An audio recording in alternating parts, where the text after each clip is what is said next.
In this video, a senator questions Mr. Greer about his multiple roles and whether he properly handled ethics responsibilities during his time in office. Mr. Greer, for most of last year, trade was just a part-time job for you. As you recall, shortly after President Trump fired a respected career ethics officer who had just been confirmed by the Senate for a 5-year appointment, you took over as director of the Office of Government Ethics. You also served as head of the Office of Special Counsel. So for much of last year, you were really juggling 3 different, normally Senate-confirmed positions, were you not? That's correct. And you were in charge of the ethical standards for this administration just after President Trump had fired the public watchdogs, the inspector generals at 17 federal agencies, and had emptied out the staff of the ethics office. One of your many responsibilities there as the top ethics director was to monitor compliance of senior leaders throughout not only the White House but the federal government. In your tenure, did you find anyone in the administration out of compliance? So during my... The discussion quickly turned serious as he is asked if he found any ethical violations, but he claims he did not see any issues during his tenure.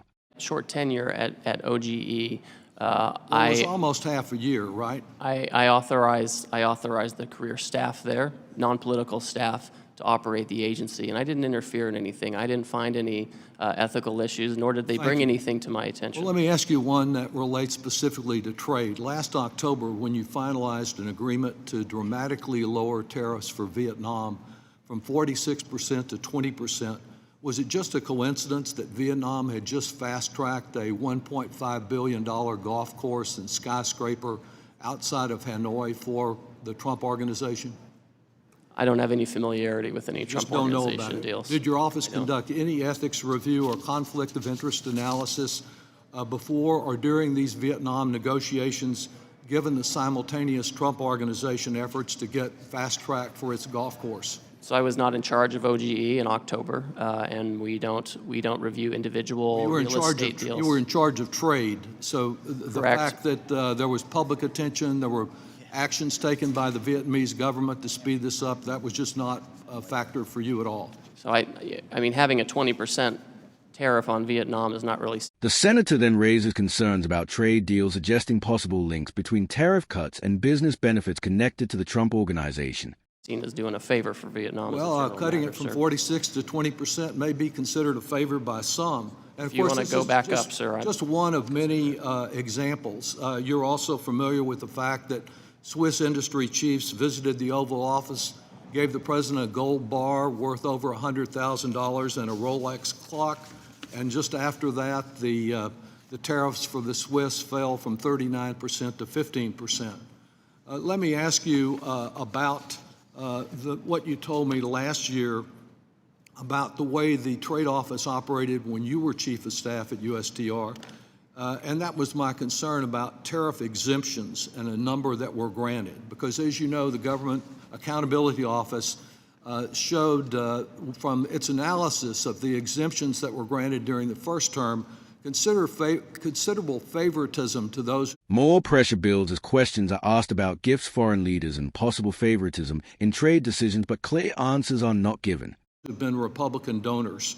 I asked you if that could happen again, if somebody just kind of sauntered up to the table at Mar-a-Lago and got some special treatment, and your answer was, quote, no exemptions per the president, end quote. That, of course, has not been the case, and while there's not a formalized process, there have been a number of exemptions that have been granted. The process seems to have simply shifted from where there was a public process where the data could be analyzed to one where these favors and gifts are not made public. Did your monitoring as the chief ethics officer include insider trading? I can talk to the career staff at OGE. I didn't personally monitor any of this. Well, you were the director. Did it include betting and prediction markets? I can check with the Office of OGE. Yes, sir. Well, you got a request from Senator Schiff and Gallego to determine whether Trump and members of his family were using insider information about tariffs to profit. Did you take any action about that? Oh, I didn't. I'd refer you to the Office of the General of OGE. Well, you were in charge of it. That was one of your principal responsibilities there. As you know, the president one time boasted that a friend had made $2.5 billion off the market reversal concerning tariffs, but none of that involved you in doing ethical evaluation. That's correct. Have you put any safeguards into effect to ensure that the administration does not continue to profit from the sudden ups and downs in tariffs and in the market?